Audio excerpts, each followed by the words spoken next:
Hello, everyone, and welcome to the Conservative Voice Show's Thoughtful Thursdays, a place for thought-provoking, controversial, and cordial conversations collide. Today, I have a good friend of mine and Army medic, Christopher Vandermark, joining us. So stay tuned as we talk about some of the hottest topics in today's political scene, from defunding the police to the Biden scandal and everything in between. All right, man. So, like I said before, I know we've been good friends for a while, but just introduce yourself to the audience. Let them know about who you are, a little bit about whatever your political affiliation is, and then some things that you just want to see change in the political scene. And we'll start there, and then we'll go through a list of questions as we go along. Okay. All right. My name is Christopher Vandermark. I'm a deputy in South Carolina. My original background is from New York, where I went for computers. I did 4 years in the Army, got out, I became a mental health specialist. From there, I moved south away from New York into South Carolina to become a deputy, and that's where I am now. My political affiliations kind of lie in the libertarian aspect of ideas. I don't call myself a libertarian, but that's kind of where my ideals lie, is in that general small government. I hear that. A lot less outside, military or foreign aspects. I do understand. I differ from the liberal or libertarian aspect of things. That I do agree with some outside, interventions and associations, but I don't agree with just getting into everybody's business. I do understand the same thing with government, as far as government's intervention in certain things, and I'm 100% behind that, for the people, not to get in people's way or to interfere with business or economics or anything like that, but to help the people out. I do understand that government has to get into that, but I do believe that a small government is needed to move forward. That's kind of where my I can agree with that 100%. Yeah. Being a mental health counselor, I think Joe Biden could use you. You need more than that.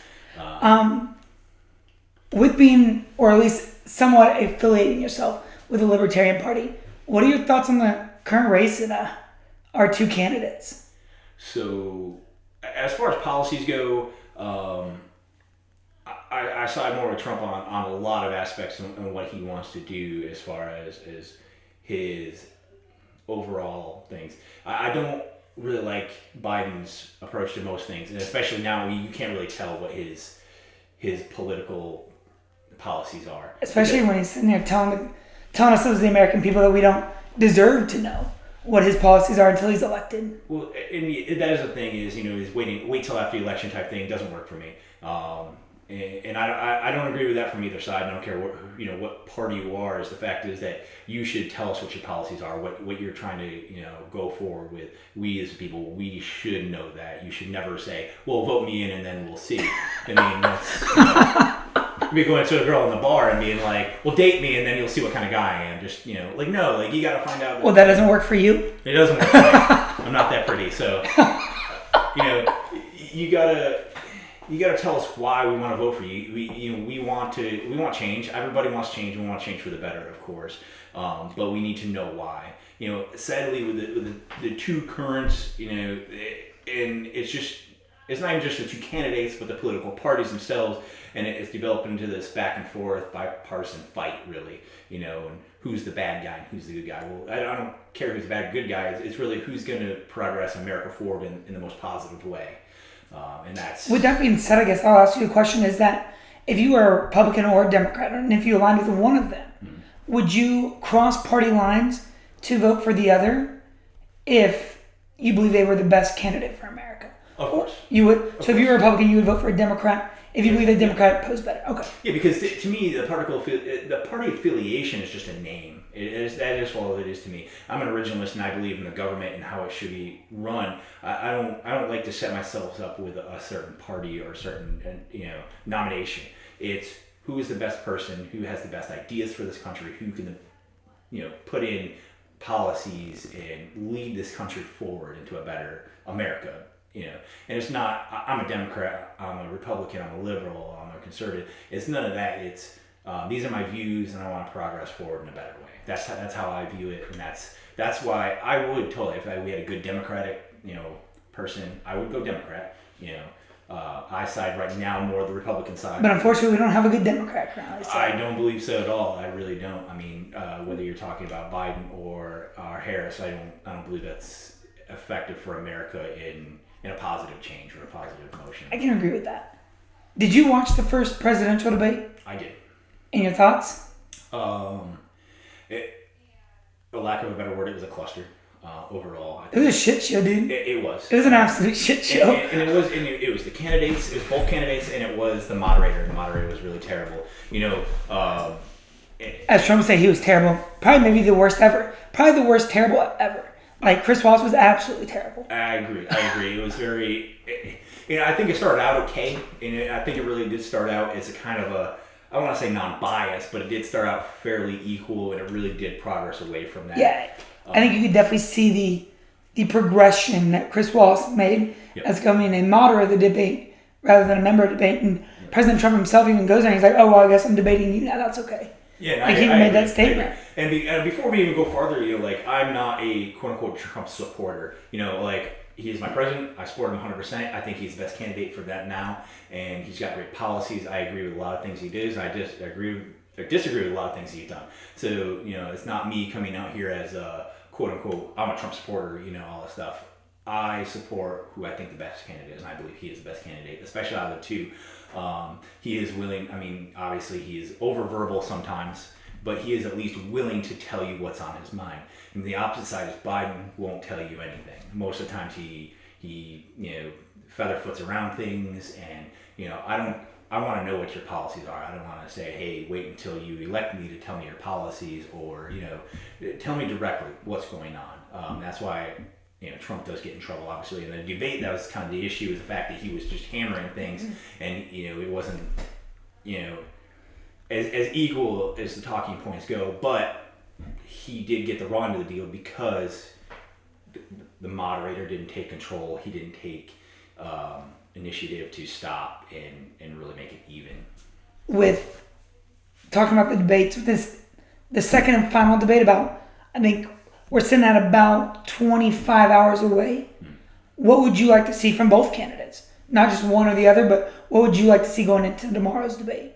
True talking points.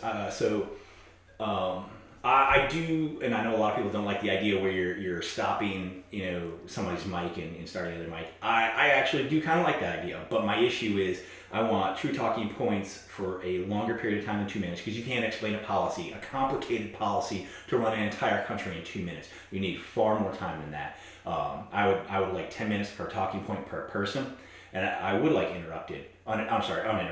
But at the same time, the moderator needs to keep on track. I don't want either one, going from like, this is our topic, to some off fringe crazy thing. I want them to keep them on topic for 10 minutes. And if our president can't talk about a major issue for 10 minutes, then he doesn't need to be president, period. I can agree with that.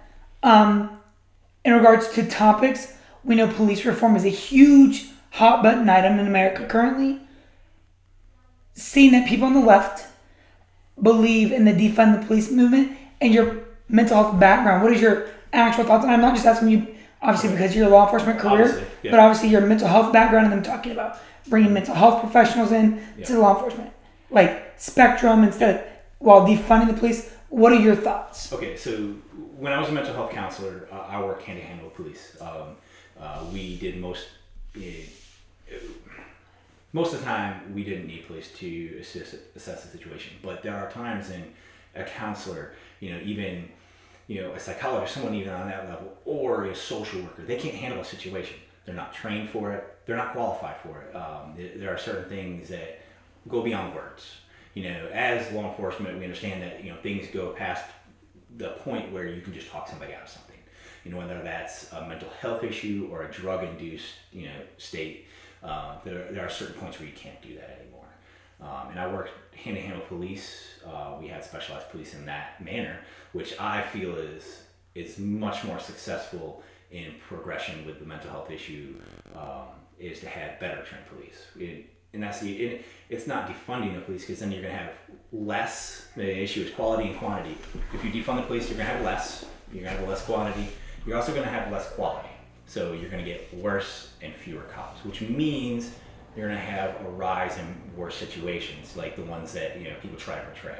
That you're going to have more of those because you're going to have less trained officers. So what you're saying is, instead of defunding the police, we need to invest in police. And maybe not in just lethal training, but maybe mental health training, drug training, whatever training it may be, that more money needs to be invested into law enforcement. I agree. Instead of defunding it. And I agree. And to me, it's not a bad problem to bring in these external, people, social workers and counselors. It's not bad to bring those people in, but they need to work hand in hand with the police. It's not either or, it's a both situation. Yeah. Because, like fire rescue or EMS, it's the same idea. They call on us to do scene security, and we work hand in hand together. Yeah, I definitely don't think that I could do half the things that EMS and medical personnel do. Agreed. At all. Agreed. And it's a hand-in-hand situation. It's a collaboration more than it is bringing these guys or these guys. It's bringing both. Police, we're a security aspect. Our job is to, assess the situation for safety reasons beyond, just us, but the public as well. Yeah. So, bringing us in with someone who's mental health, in the mental health field, or in that aspect, but a collaboration is way better than choosing, send in this person or this person. So better funding would elaborate with that. All right, Christopher, I'm about to ask you a very, very loaded question. Okay. Do you think that law enforcement themselves are overtly racist, and that law enforcement was designed to specifically push, like, slavery narratives? No. If you look at law enforcement, anyone who's been in law enforcement, criminal justice, which is my educational background, is you learn it Sir Robert Peel, and most people know that, and that was long before, he had nothing to do with anything as far as slavery or race or anything. That was back in the days of England, and that was ideals that were just fundamental to humans in general, So the policing's been around for centuries. It's been around longer than just America and the issues that we have now. Policing's been a very, very long established thing. So no, it has nothing to do with the race aspect of things. Now, is there racism? Of course, no matter what policies, procedures, laws, anything you put in, there will always be racism. It is, bad ideas of humans, and people are inherently good and people are inherently bad. You're gonna get racism in there somewhere. So you can't get rid of it. Now, how can we equalize people in the law and everything? Of course we can. And to me, when I roll up on scene, nobody is any different. They're all the same. Most officers I've ever dealt with, whether I was in law enforcement or not, I have never seen that. I work hand in hand with every culture, every creed, every ethnicity and race out there. And there are always going to be good and bad, whether it's civilians, officers, different. There's always good and bad, no matter what. You can't get rid of it. You got to be careful with that. Trump got in trouble for saying that there's good and bad people out there. So. Well, that's inherent in everything, and I would beg to differ that anyone travel this world outside the United States for any extended period of time, you're going to see bad and good all over the world. Not even just in the United States, all over the world. That's true.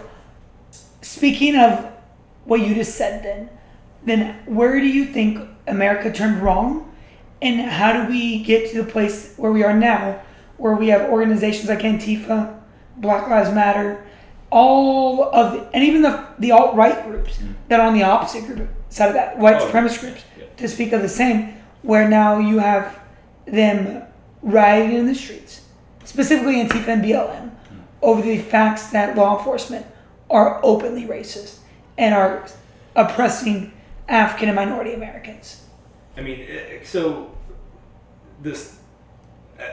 That's a very complicated question because there's a lot involved into it. There's the history side of things, the social aspect of things. Now, do I believe racism plays a part in modern society? Very minor. Does it play a part in policing? No. We have training specifically against that. You come to a scene, and that has nothing to do with policy or policing. That has to do with the person. And common decency. I say all the time, it takes zero effort to be a decent human being. Now, do we have bad things in the past? 100%. America, like every other country out there, ever. Slavery is nothing new, and it was terrible, and all these inequalities, injustices really were terrible. And I agree that they were bad. Now, can we change that? No, because that is the past. I can't change my actions. I can't change everything else. But I can go forward with, being good now, doing the right thing now. Now, of course, there's a lot of aspects in as far as where crime happens to race-specific things. Understanding that policing is heavier in African American communities because you get into certain areas, inner cities, where crime is a lot more prevalent. You can go with like the Ben Shapiro aspect of things, where obviously African American community has a lot less fatherhood rate. So you can go to the I think Candace Owen says that all the time. Candace Owen says that as well. Says that the way to fix the, I guess you could say, social injustices in America is to put the father back into the home. Yep. And I think that I can definitely agree with the idea that when there is fatherless homes, and unfortunately the African American culture suffers from a higher single motherhood than any other race, then you're going to have that has led to a higher crime rate within the inner cities. And unfortunately, law enforcement doesn't patrol areas based on their race. You patrol based on a crime. It's just unfortunate that crime happens to occur more often in that category or in those neighborhoods. That's exactly the point. And and finding a solution to that problem isn't saying that police are bad, you guys shouldn't patrol here, you guys shouldn't do more here. It's finding the reason why there's crime in this area and fixing what is feeding that crime. Obviously the single motherhood rate is one aspect of things. Culture is another one. I'm a big proponent of understanding what led to the 80s rise in rap music and gangster music and all that stuff. I understand what rose to that because of bad policing, bad policies, all the history behind that. I understand that, and that rose to an anger in the urban communities. But what happened was, I feel that fueled a culture that decided, well, I'm going to do bad things because that's how you view me. I'm going to continue on with this. And you think that led to where we're at now? That now we've reached to, I guess you could say, the precipice of that? Of a movement that began in the 80s? I think it did. I think it really did push that issue. I think that's very intriguing. That I've never thought of that, but thinking of the Rodney King riots and things like that, I guess you could think of that poised certain people against law enforcement. It's a culture thing, as much as anything, culture really describes a nation. And when you push a culture that, is infatuated with violence and gang activity and all these, criminal activities, you're going to have a rise in that. So influencing a community of young African Americans that, this is the thing to do, that perpetuates more crime, which perpetuates police activity, which perpetuates the mindset against them. Exactly. Which then perpetuates the first behavior. And it just snowballs. And that's how I feel as far as, what really led into where we are today. And it's a lot of culture aspect of things. Granted, the United States has a bad history, and, we slowly progressed into something better. We're at a stage right now where, I feel it's pretty good. If we could come together as far as people and understand that, there was some bad stuff in the past and move towards a better future, fixing those underlying problems in certain areas that have more crime rate. And it's not even just inner cities. You also have it out in rural areas where you have, predominantly, white people, and they have bad cultural upbringings and they do bad things. As a county officer, I deal with that all the time. I don't deal with a lot of the inner cities. I deal with a lot of the outskirts, and you have that too as well there. So it's not just a black or a white thing. It's an idea. It's people's thoughts and processes on how things go. Sadly, the inner city believes in a lot of these things, and that's where a majority of people are. It's a condensed area, so you're going to have a lot more police activity, and you're going to have a lot more of the situation. So as far as the racism side stuff goes, is policing, I don't believe there is racism in policing, but I do believe there are ways we can go to fix the communities that are having issues with heavy policed areas. And I do believe there are things we can do for that, and we need to find the underlying situation and fix that. I think that's probably the best answer I've heard. I'm going to completely shift the gears, bring us all out of defund the police movement but we're going to kind of keep track on the culture ideas. So a few days ago, the New York Post broke a story regarding Hunter Biden and a bunch of email scandals regarding him. May have implicated Joe Biden in receiving who knows how much money from foreign government, and Twitter shut it down. Twitter blocked the URL from being shared. Twitter then suspended the New York Post Twitter account. Being obviously a libertarian and minimal government involvement, what do you think the correct course of action is? And what are your thoughts on Twitter doing that? Okay, so I know we spoke briefly we've earlier about it. We've had discussions about this. Obviously, it's like a store. It's like a Walmart or a Kmart and anything that Twitter. All social media is privately owned. They are public access, like every store. Like you can go into a store, it's public access. You're allowed to just go in there, no matter what. But they still are a privately owned place. So they say, like Walmart says, "Hey, I don't want you here. You have to leave." Like that is how it is. People don't understand that sometimes, that even though something is public domain, it's still privately owned. That means they control what's in there. They control the rights. Exactly. To it. So, Facebook, Twitter, all these guys, they do have a right as a private owner to do this stuff. But what they're doing is censoring people. Now, if you were saying I'm a true public domain and you can post, that's fine. But now you're censoring people's voices. So now you're taking political affiliation sides. And specifically in this situation, it's very much taking a political stance on things. I definitely agree. I think that it shows a stark political divide. Because on the social media giants, Twitter, Facebook, they both did it. Oh, yeah. Facebook has gone from using its own people to, in quote, fact check, whatever, outsourced it to a third-party fact checker. So when that third-party fact checker shuts it down, it's not Facebook shutting it down. It's a third-party fact checker. And I think that is very, very bad. The American people should be able to decide. It doesn't matter if it's true, false, you don't like it, you don't.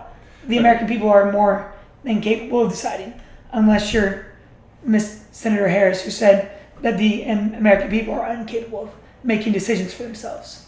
So agreed. And as we discussed before, it's a really good First Amendment situation. Do these platforms have the right to censor people? I think it poses a very good constitutional question. Is it their place to censor certain people and not other people? As a public domain, no. As a privately owned business, yes. And which is a sad part, but we really need to look, is it constitutionally okay for them to censor specific people? And it comes down to the psychological aspect. Are they doing it in some sort of manipulative way? Are they trying to, and that's what it comes down to for me personally, are they trying to influence, a government shift in politics due to their favor through their because social media has such a reach. Like you figure that there's almost every American from the age of probably 7 years old plus has some form of social media: Twitter, Facebook, Instagram, LinkedIn, Reddit, whatever it may be, has some form of social media. Yep, and it's everywhere. It's everywhere. It's in every business. It's in government. There are government establishments that use Facebook, to put out information. Hell, this podcast has its own Instagram, Twitter. Yeah, and a lot of sheriff's departments do.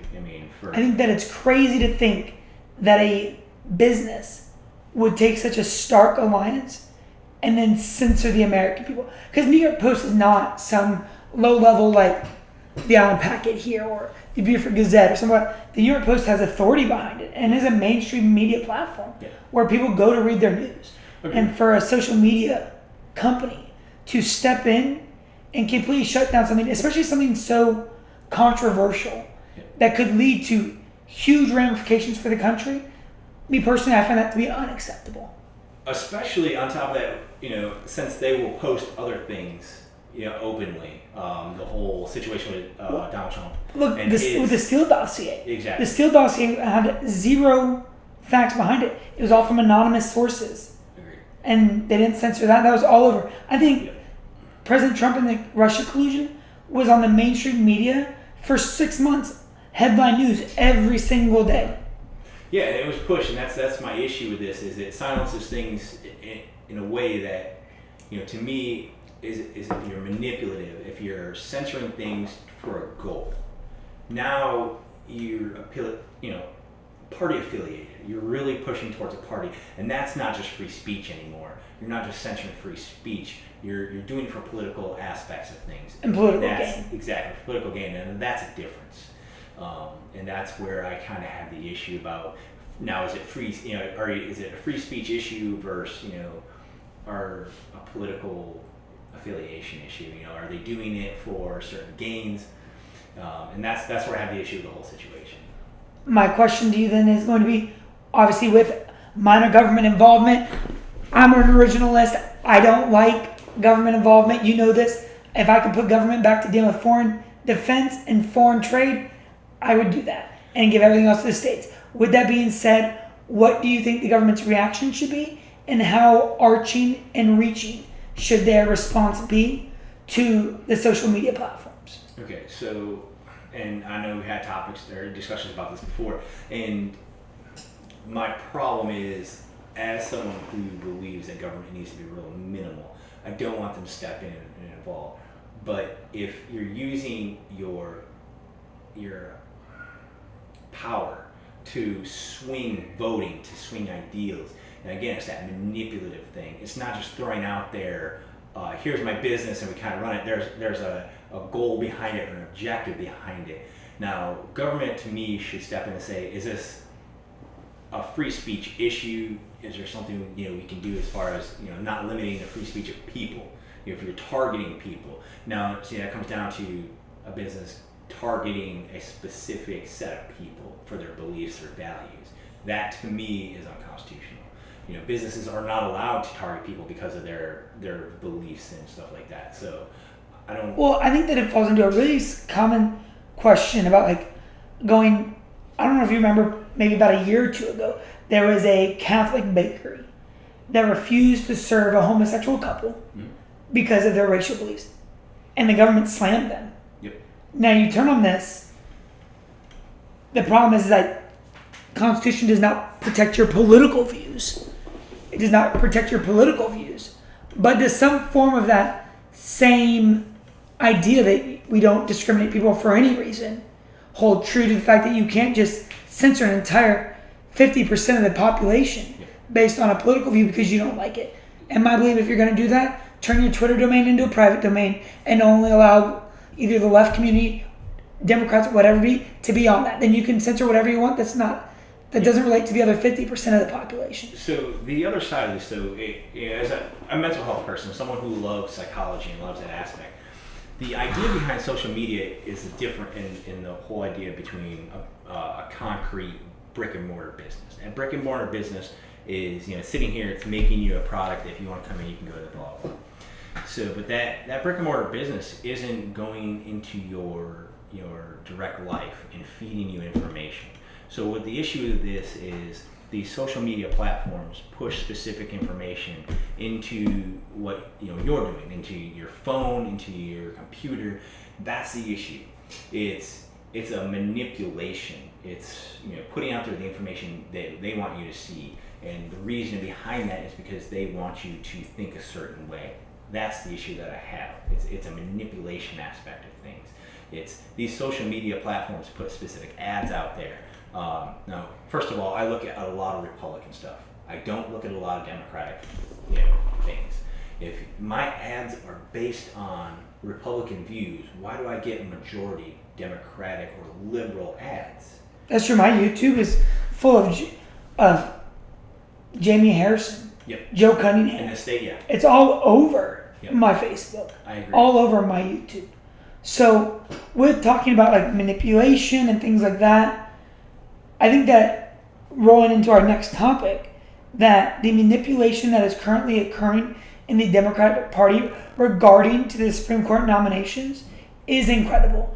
They continually say that it's unconstitutional, that there's no precedent behind it, even though from the 1800s, presidents have nominated Supreme Court nominees, and then the Senate refusing to confirm them for whatever reason it is.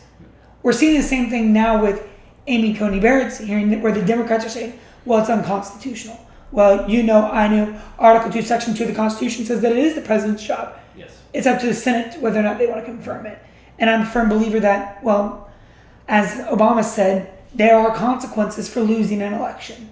That is what he said. So you lose the presidency in the Senate, well, the consequence is that when they will nominate a Supreme Court nomination, the chance that it's going to get a vote when the Senate and the president are the exact same party is very high.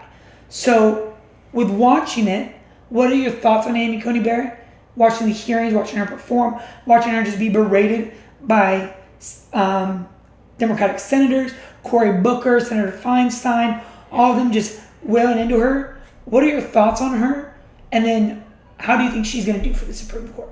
Okay, so coming back to what you talked about originally as far as nomination, the Democratic side and the Democratic politicians said in other times, the same ones now having issues, spoke before about, well, he's still the president, he still should have that pick. And Ruth Bader Ginsburg said. Exactly.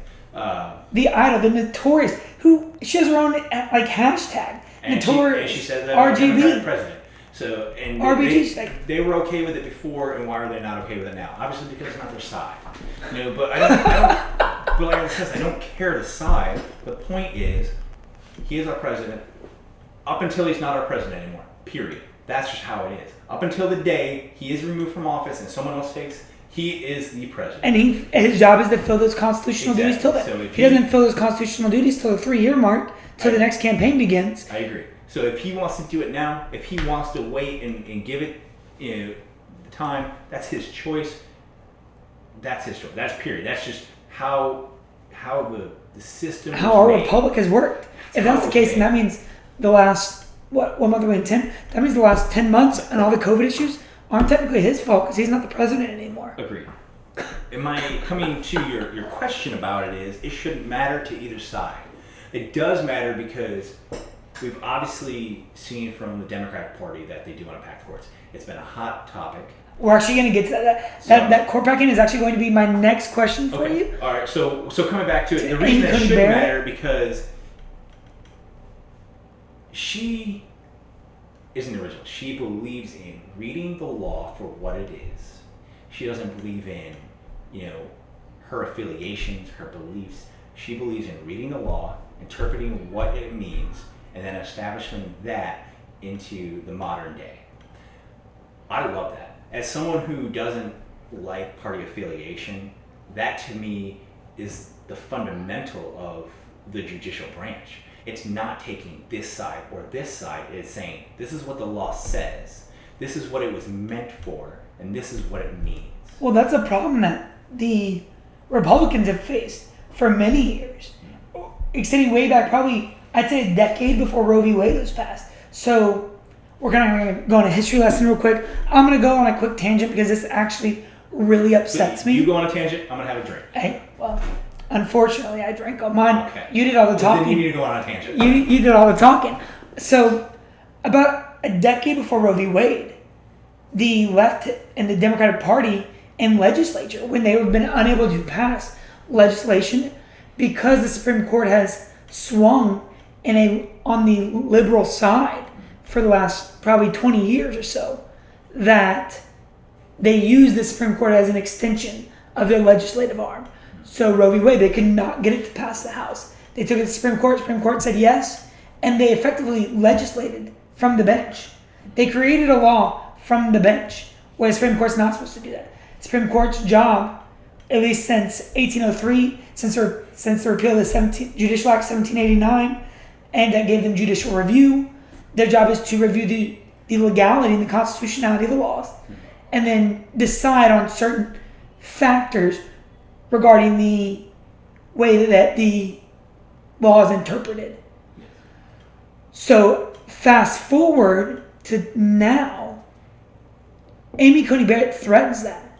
Amy Coney Barrett threatens to swing the court back conservative, back to like the same thing that Judge Scalia wanted, being an originalist, believing that there are checks and balances, that the legislative branch, when it becomes too ambitious, the executive branch can veto it. The executive branch becomes too ambitious, the legislative branch can defund it. And when both the legislative branch and the executive branch become too ambitious, the Supreme Court can step in and strike down the legislation. And that is what, in my opinion, is their biggest concern. I don't think that they care that Amy Coney Barrett is a Catholic. I don't think that matters. I don't think they care that it's a woman. I don't think it cares any of that. I think that it cares because it specifically threatens their ability and their power to just oppressively make laws without going through the correct legislative process. Agreed. And that's just... Oh yeah, I 100% agree. And I mean, you look at how many legislators are religious, Catholic or Christian or stuff like that. They are more than they're all like Judeo-Christians for the most part. Besides Ilhan Omar, who's a Muslim. Okay, for the most part, exactly. So they do. So to attack her for this, when you have your own beliefs, to attack her on these such personal level, it's not attacking her as what you've done, your actions. It's not attacking her. It's really on like what her beliefs are in government. It's attacking her on her personal beliefs and her personal level. I don't agree with that at all in the least. The fact is, I understand people's they look at an originalist and they're like, oh, like you want things like you should cook on an old pot and you should take a horse and carriage. That's not what the belief is in originalist. Could you imagine? They'd probably like it. They would probably be about a horse because that cut down on emissions. Oh, of course. Well, we'd just be stepping in dog poop everywhere we go. I'm a conservationist. I absolutely love the environment, but there are certain things we need to move forward on. Away from that, back to this, it's the fact that it's the originalist idea not to stay in the past. It's to take the ideas of the foundations and put them in the modern world. What they actually meant. So not necessarily the way that we perceive them, but how the founding fathers actually intended them to be used. Coming back to the free speech idea, the internet and free speech. There was no internet back in the day. And I don't think James Madison, Alexander Hamilton, John Jay, Thomas Jefferson, I don't think any of them would have, if they could see the internet today, if they could see that we are reaching millions of people right here, that... Of course not. And, the things that you could put out there as a common man, they didn't have that. But taking that original thought process idea, that, fundamental thoughts, and putting it into today's society, that's an originalist, that's what they're here. That's what that branch is here to do. Speaking of originalists, a lot of the left believing that the Constitution is a living document, that it's a living Constitution, that it is malleable in a way that, oh, well, it may have been true then, that doesn't mean that it's true now. But if that's the case in the Bill of Rights, those unalienable rights, are those malleable? No, those are 10 black and white rights. Freedom of speech, right to bear arms, right against legal search and seizure, right to due process. All of them. Hell, the 14th Amendment that emancipated slaves and made slavery illegal. Yeah. Are those malleable? No. And see, thing is, the malleable part about it, and I look at it as a tree. It's the roots that grow up into the stem, into the branches. And now when you get to the branches of a tree, it's going to grow on different paths. It's going to expand. It's going to have new things on it. Fruits and leaves and branches. It's going to have these new things on it. And it's going to come down to this base, this tree, and these roots. Those roots in the tree are not malleable anymore. The top is. So these things are changing. And how we change. Exactly. And how we change as human beings. But the core is the same. And we got to take the understanding from the core and bring it up to the top, and then understand these new things. We have to give these meaning, and we have to understand them through the core of things. And that's how I view it, as far as it is malleable in the aspect of there are new things out there. So we have to understand how the original idea is now going to work for those things. You're not going to change the original idea, but you got to figure out what that means for these new things, the internet, and of course, we talk about guns, the Second Amendment. What does that mean for AR-15s, Armalite 15, not assault rifle, but you have to understand like what these things meant back then, what the core ideas mean for these new branches, these new things that are happening. So do you think that Amy Coney Barrett is going to do good things if she is not confirmed in the Senate? If she's not? If she is. Oh, if she is. Oh, yeah, of course she is. And because she stated so many times, it's not my ideas. I'm here to interpret the law for how it is. And she said that I don't know how many times, but that's her belief, is in her governmental belief, not her social or her personal belief, her governmental belief, her job. She believes her job is to interpret the law for what it is, word by word, into the new world. So, now, for those listeners that are on the left, do you think that Amy Coney Barrett is a direct threat to women's rights and to women's reproductive rights? To me, I find that absolutely silly in today's age. Most people are not a far left or a far right person. Most people in the United States, a huge majority of people, are very much in the middle. Somewhere in the middle. They're pretty moderate. Exactly. And they understand that women's rights are not going anywhere. They're not going anywhere. As I'll tell you from my history, I grew up in an all-female household. I grew up with a very strong mother. She began in the salt mines back in the 70s. Now, women up until the 70s didn't have rights to work in the salt mines. There was actually law saying you couldn't. They were finally allowed to. My mother started way back in the day. It was a very male-dominated, very patriarchal, misogynistic area of the world. Obviously, because she was a very strong woman going into that field. So I grew up with a very strong. My mother was a diesel hydraulic mechanic in the salt mines. When I tell people that, they're kind of blown away. Back in the 70s, That's crazy. It was an amazing thing. Especially, I feel that to me is a real feminist, a good feminist, someone who's not here to pull it over into the one way or the other. It's equal rights aspect. She believes in everybody has a right to do things. I'm 100% behind that. I grew up under that. I grew up with my mother. She taught me a lot just about life. I grew up with my 3 very strong sisters. So I understand that women's rights are a very important thing, as in everybody's rights are. Women's rights are no different from men's. They are equal, period. I don't believe that she is going to change that whatsoever. Now, coming down to the big issue that most people have is the Planned Parenthood and what they can do and all that aspect for abortion. And I really think that's kind of the core issue of quote-unquote women's rights. Yeah, so women's reproductive rights. That's kind of the issue, exactly. Okay. So that to me is what I believe when people say women's rights, is it comes down to the abortion rights. And it's not reproductive rights. So do you think that she'll try to overturn it? No, I don't. I really don't think she's going to try to overturn it. I think that if legislature came back in front of her regarding it, I definitely think that she would strike it down. I definitely think she would vote against it. Okay. But I don't think that she would openly. And that is because of not necessarily her Catholic beliefs, because she said if she thought that her beliefs would get in the way, she would recuse herself from the vote. She did say that. Yeah. But on top of that, I don't think that the Supreme Court has the votes. They'd probably get Kavanaugh to vote against it. Yeah. Her maybe to vote against it. Toledo might vote against it. Mm-hmm. But Chief Justice Roberts has significantly voted on the left. Mm-hmm. Of course, the other 4 liberal judges would vote for it. I don't think that the Supreme Court has the votes that it would need, even with ACB on it, to overturn Roe v. Wade. I agree. Okay, so I can agree with that. My personal beliefs on it, I don't believe in abortion unless there are specific reasons, medical or obviously, and we've had discussions about this, about if there's a sexual assault, something, and that's my personal beliefs on it. Now, as a libertarian, I don't believe that my beliefs should be imposed on anybody else's. I don't believe that I should have the right to say what you do, quote unquote, with your body.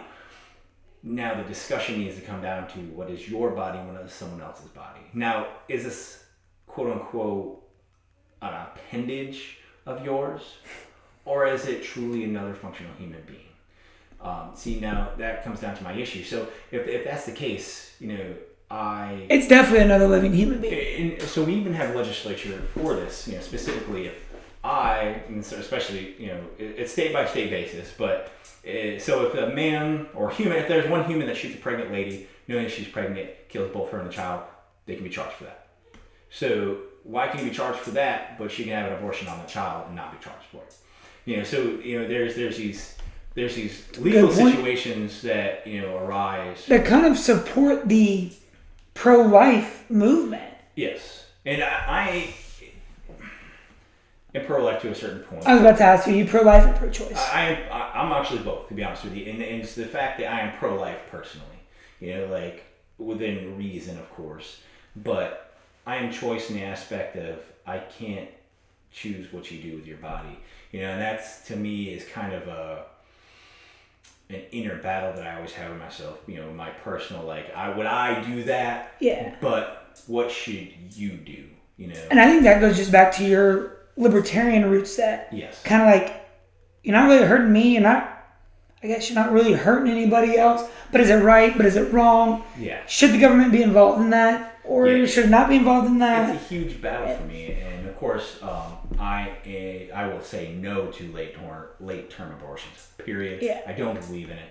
If you have gone this long, if you've gone 9 months and it's being born, or 8 months and you decide you want an abortion, there's definitely a different problem. Yes, unless there is some crazy, if this child is born, you're going to die. Or Ben Shapiro says, if you have cancer and you have to have this, I understand that route of things. He's so misunderstood in that. Yeah. And that he's just some overly just misogynistic, pro-life prick that doesn't understand those things happen in life. He understands things happen in life. Yep. But you making a bad decision and not wanting to live with the consequences of your bad decision does not equal you needing to kill a baby.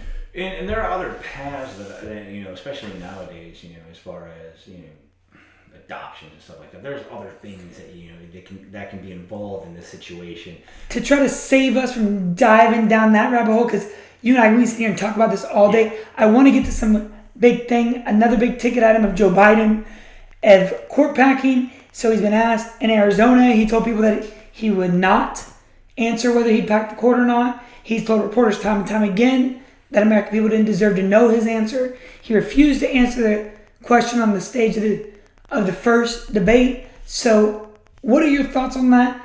And if Biden is elected, and that does happen, what threat is that to America? Oh, it's a huge threat. I mean, you're unraveling the idea of the three branches. The three branches were set up for a very specific reason.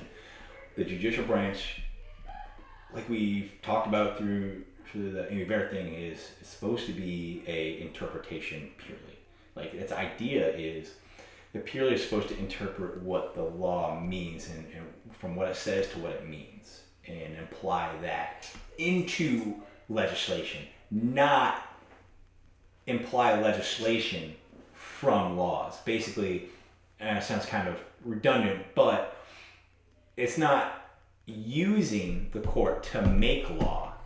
It's using the court to understand and interpret what the ideas are fundamentally. Not to be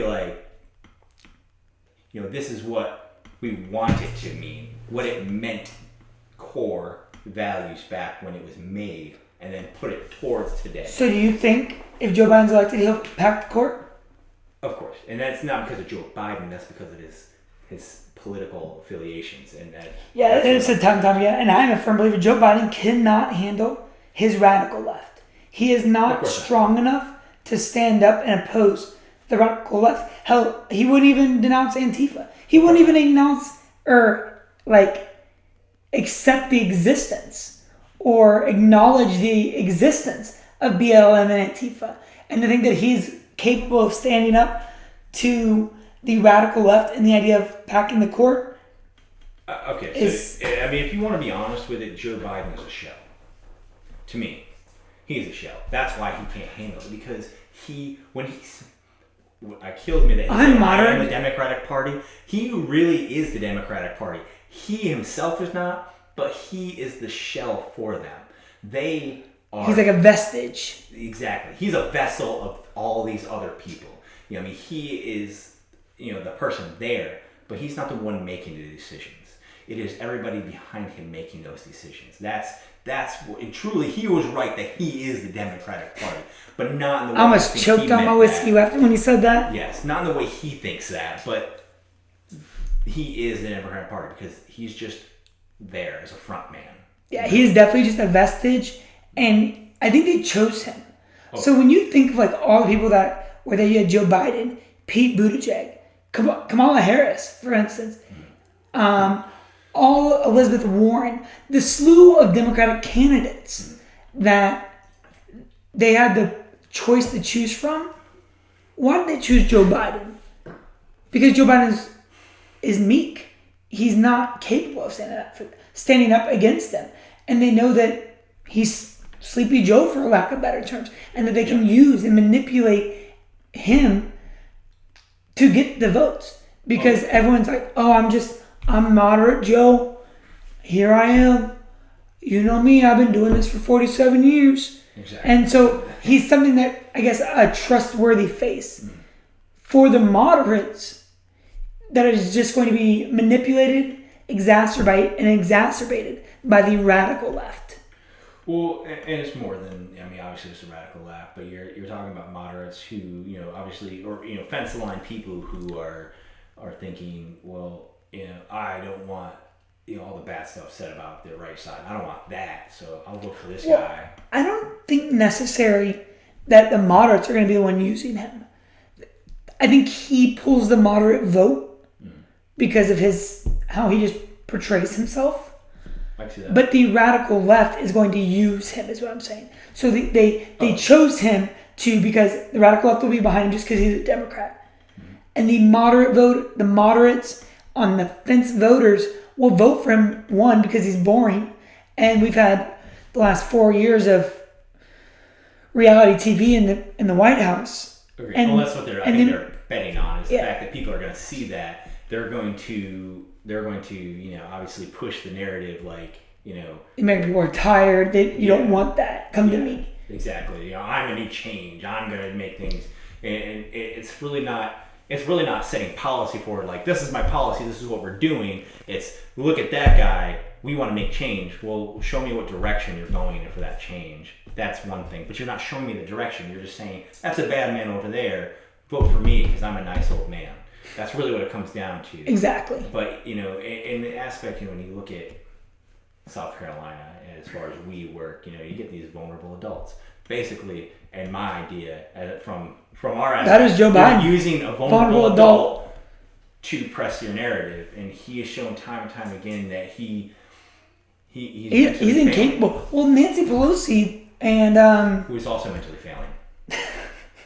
I mean, they were at their time. They had some peaks, but these people. So Nancy Pelosi and that senator made a bill to create a separate commission, an independent commission to evaluate the medical condition and the mental condition of the president.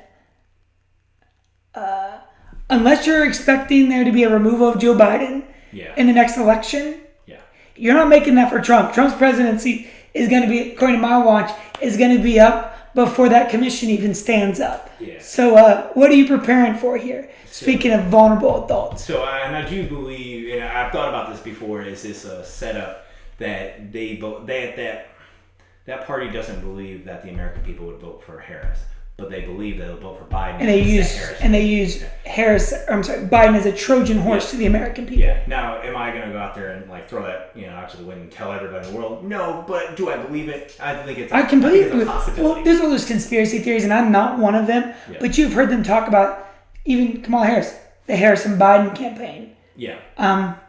Yeah. And so I've heard I can agree with that. I've heard it before, and I do see where that is a huge possibility. And Kamala Harris is dangerous. And both of them are. Like, I think it's very, very funny how the left supports both of them. And I say this, and I'm not trying to push a racial divide, but the big ticket items like BLM, Antifa, police reform, Biden, the Law Enforcement Reform Act of 1993. Oh, yeah. Harris has prosecuted more African Americans than probably any other state prosecutor in the United States. Oh, yeah. And so to sit there and hear them talk about that is just blatant hypocritical. So I'm going to ask this very last question, and it's going to be a big ticket one. What are your thoughts of the Biden scandal or Biden gate, everything with Hunter Biden, and what implications do you think that's going to have to the Biden campaign as we sit almost, what is today, the 21st, as we sit almost 13 days out from the election? Yeah, so we talked a little bit about this before. I know I've mentioned this. So when I look at things through social media and all these other platforms, I a lot of times don't just look at Republican stuff. Like that comes from my news feed a lot of times because that's kind of like, what I really get into. Like whatever your search history is. Yeah. But there are certain things that when I go through, I look through very liberal or left wing, that type. Like of CNN, Washington. Exactly. And I read through just to see what they say. Like New York Times, and, Washington Post. It's kind of it's very interesting to see through a lot of stuff. And I brought up the point where the left says they're trying to use this as a last ditch effort, but like we discussed, it wasn't Trump. It wasn't his administration that uncovered this stuff. It was totally separate, and it came to light that he was in this huge scandal and all this other such. There's evidence of this, and it's being highly suppressed and it's being investigated. Well, on my show yesterday, it released earlier today because we're recording this tonight. The show that I released earlier today, there's a picture of Joe Biden with the son of an oligarch. That is business partner. And in that picture is that oligarch's son, Hunter Biden, Joe Biden, and another member of whatever company it was for. And there's documentations of conversations of them and other people that they've said, Biden himself has said, I've never talked to those people, but you've had conversations documented with them. You've had pictures, your son emails, has pictures, and to tell me that, I don't know what my son is doing, but I'm very much in my son's life is absolutely crazy to me.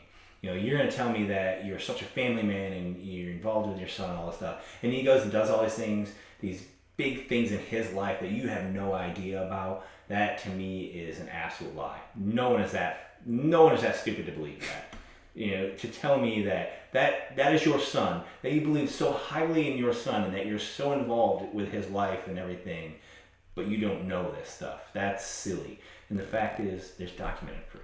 So what do you think about the fact that he lied to the American people? Well, I'm not surprised, obviously, for two reasons. One, because who wouldn't? I mean, if you were caught as far as taking money from foreign entities while being the vice president of the United States. Exactly. That, and you're running for president of the United States and you don't want people to know that. Of course you don't want people to know about that. Who in their right mind would admit to this?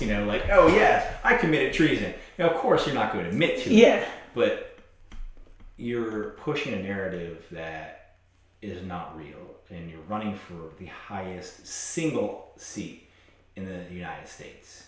And technically, in my opinion, to be the most powerful man in the world, your reach is unlimited at that point. And if you are able to reach and engage in that treasonous activity as a vice president, what are you going to do as a president? I don't like using the word most powerful person because he himself is part of those three branches, and there's certain things that he can't do by himself. Well, what I mean by most powerful is that he's the most powerful person in the world. I understand.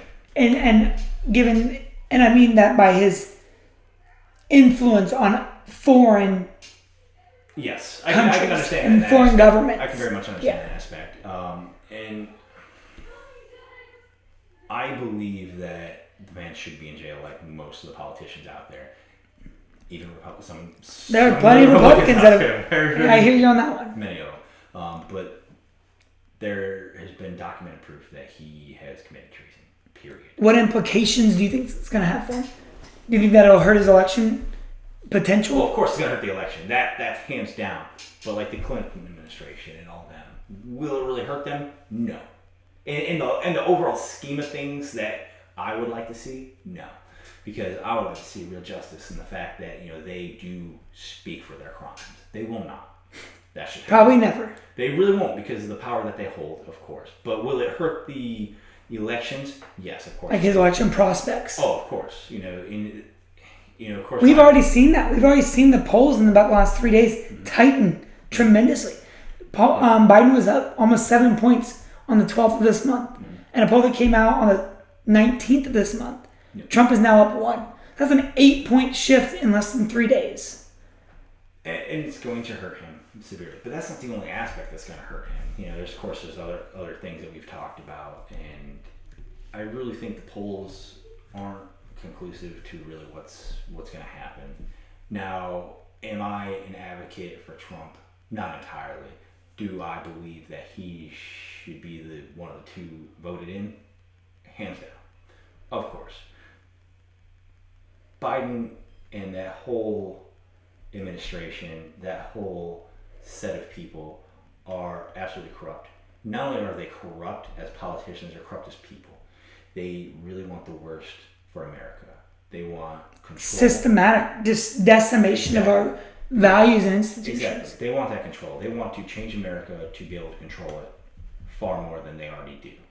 I believe that we've already controlled America too much. 100%.